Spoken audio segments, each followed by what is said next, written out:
জলপাইয়ের সিজন তো অনেকটাই শেষ হয়ে যাচ্ছে, তো ভাবলাম যে সারা বছরের জন্য কিভাবে জলপাইয়ের আচারটা সংগ্রহ করা যায় সেভাবে আজকে আচার বানিয়েছি। আর এই আচারটি খিচুড়ি, পোলাও সব কিছুর সাথেই অনেক মজা করে খাওয়া যায়, এমনভাবেই আচারটি বানিয়েছিলাম। আসসালামু আলাইকুম, সবাই কেমন আছেন? আলহামদুলিল্লাহ আমিও ভালো আছি। আরও একটি নতুন ভিডিও নিয়ে আসলাম। আর জলপাইয়ের সিজন তো শেষ হয়ে যাচ্ছে প্রায়, তাই জলপাইয়ের আচার বানিয়ে রাখলাম সারা বছরের জন্য। আমি কিন্তু জলপাই আচার বানাতে এতটা এক্সপার্ট না, তারপরেও চেষ্টা করলাম আজকে মজা করে এই জলপাই আচারটি বানানোর জন্য। আর আজকে আমার কাছে আমাকে আমার এক চাচি অনেকটা হেল্প করেছে, তিনি আমাকে সব কিছু ধুয়ে বেছে সব তারপরে দিয়েছিল। আমি এখানে অনেকগুলো জলপাই নিয়েছি আচার বানানোর জন্য, যেহেতু সারা বছরের জন্য আচার বানাবো। আসল কথা হলো এত মজা হয়েছে যে সারা বছরের জন্য কি বানাবো, অনেকটা আচারই বানানোর পরপরই খাওয়া হয়ে গিয়েছিল। তো এইদিকে জলপাই আচার বানানোর প্রথমে জলপাইগুলো আমরা সিদ্ধ করে নিব। এর জন্য লবণ আর একটু হলুদের গুঁড়ো দিয়ে দিয়েছি, যাতে জলপাইয়ের একটু কালারটা সুন্দর হয়। আমি কোনো ফুড কালার ইউজ করব না, আমার আচারটা এমনিতেই অনেক সুন্দর একটা কালার হবে আচার বানানোর পর। তো এদিকে জলপাইগুলো ভালো করে সিদ্ধ করে নিয়েছি, আর সিদ্ধ করে এই তো এখানে ছেঁকে নিচ্ছি জলপাইয়ের পানি থেকে, যাতে জলপাইগুলো খুব সহজে আচার বানানো যায়। আর আচার বানানোর সময় এত পানি যাতে না ওঠে এজন্যই ভালো করে ছেঁকে ছেঁকে নিচ্ছি। আর আমার চাচিটা আমাকে অনেক সাহায্য করেছে, তো উনি আমাকে এগুলো সব কিছুই হেল্প করেছে, বাকি কাজগুলো আমিই করব।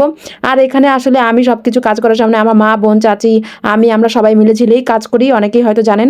তো এদিকে চুলা ধরিয়ে নিচ্ছি আচার বানানোর জন্য। আর এই আচারটি খেতে এত মজা হবে। আর আচারটি কিন্তু আমি একটু ঝাল ঝাল করে ভেনেছি, ঝাল টক মিষ্টি সব কিছু মিলে জিলিয়ে দিয়েছি। এখানে আমরা খাঁটি একদম বানানো সরিষার তেলটা ইউজ করেছি, কোনো কোম্পানির কেনা, দোকানে কেনা সরিষার তেলটা ইউজ করিনি, একবারে বানানো সরিষার তেলটা ইউজ করেছি, যার ফলে এই আচারটি আরও ভীষণ স্বাদ বেড়েছে। আর তারপর দিয়ে দিয়েছি এখানে 2 টুকরো এলাচ, 2 টুকরো দারচিনি, আর আমাদের গাছের যে তেজপাতা ছিল সেখান থেকে 2-3টা তেজপাতা দিয়েছি, একেবারে সবুজ কালার তেজপাতা দেখতে পেরেছেন। তারপর দিয়ে দিয়েছি কয়েকটা আস্ত জিরা, এখানে জিরা দিয়ে তারপর আমি ভালো করে নেড়ে দিচ্ছি। তারপর দিব একটু সরিষা বাটা দিলে এই আচারটা আরও দ্বিগুণ স্বাদ বেড়ে যাবে। তারপর দিয়ে দিচ্ছি লবণ দিয়ে ভালো করে নেড়ে চেড়ে তারপর আমি দিয়ে দিব এখন চিনিটা। এই তো দেখতে পেরেছেন নেড়ে দিচ্ছি, সরিষা তেলটা অনেকটাই বলক এসে পড়েছে। তারপর নেড়ে চেড়ে দিয়ে এখন আমি এখানে একটু হলুদের গুঁড়ো দিব, যাতে কালারটা অনেকটা সুন্দর হয়ে যায়। তারপরে দিব একটু মরিচের গুঁড়ো, এটার কালারটা কিন্তু সুন্দর হওয়ার জন্য হলুদ মরিচের গুঁড়ো অবশ্যই দিতে হবে, না হলে কিন্তু ভালো লাগবে না। তারপর আমি এখানে জলপাইগুলো ঢেলে দিচ্ছি। আমি বলতেই ভুলে গিয়েছি, আমি চিনিটা কিন্তু একটু পরে দিয়েছি। তারপরে চিনিটা দিয়ে আমি ভালো করে নেড়ে চেড়ে দিব। আর চিনিটা কিন্তু ভালো করে গলে যেতে হবে, না হলে কিন্তু ভালো লাগবে না। তারপর আমি মরিচের গুঁড়ো দিয়ে দিচ্ছি, আর একটু পরে আবার দিব, কারণ এটার কালারটা আনতে হবে, যেহেতু আমি কোনো ফুড কালার ইউজ করবো না। তারপর কাঁচামরিচ দিয়ে এখানে আমি চিনি দিয়ে শুকনো মরিচ আমি টেলে নিয়ে গুঁড়ো করে নিয়েছি। শুকনো মরিচটা আপনারা যে যার ঝাল মতো ইচ্ছা মতো দিতে পারেন, যে যেমন ঝাল খান তেমন। আমি একটু ঝালটা আমরা বেশি খাই, তাই আমি ঝালটা একটু বেশি দিয়েছি।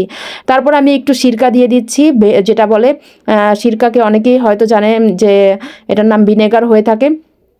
সিরকা দিলে সারা বছর এই আচারটি ভালো থাকবে, কোনো ব্যাকটেরিয়া এখানে অ্যাটাক করবে না, এই আচারটি অনেকটাই ভালো থাকবে। তারপর আমি দিয়েছি 5 ফোড়ন, উঠানোর আগে 5 ফোড়ন, উঠানোর 2-3 মিনিট আগে 5 ফোড়নটা দিবেন। আর আচারটি আমি একেবারে ভেঙে চুড়ে দিয়েছি, কারণ এই আচারটি ভেঙে চুড়েই খাবো, যেহেতু আমরা খিচুড়ি বা পোলাও এমনিতেই খাবো, তাই ভালো লাগবে খিচুড়ির সাথে, ভীষণ মজা এই আচারটি। আর আচারটি সংগ্রহ করার জন্য আমি যেই বয়মে নিয়েছি তাতে আমি গরম সরিষার তেল ঢেলে দিয়েছি। তেলটা আমি গরম করে নিয়েছিলাম, একবারে গরম ঢেলে দিয়ে রোদে দিয়ে শুকিয়ে শুকালে পরে এই তেলটার আচারটা আরও ভালো একটা স্মেল বের হবে। তো সবাই ভালো থাকবেন, সুস্থ থাকবেন, আল্লাহ হাফেজ।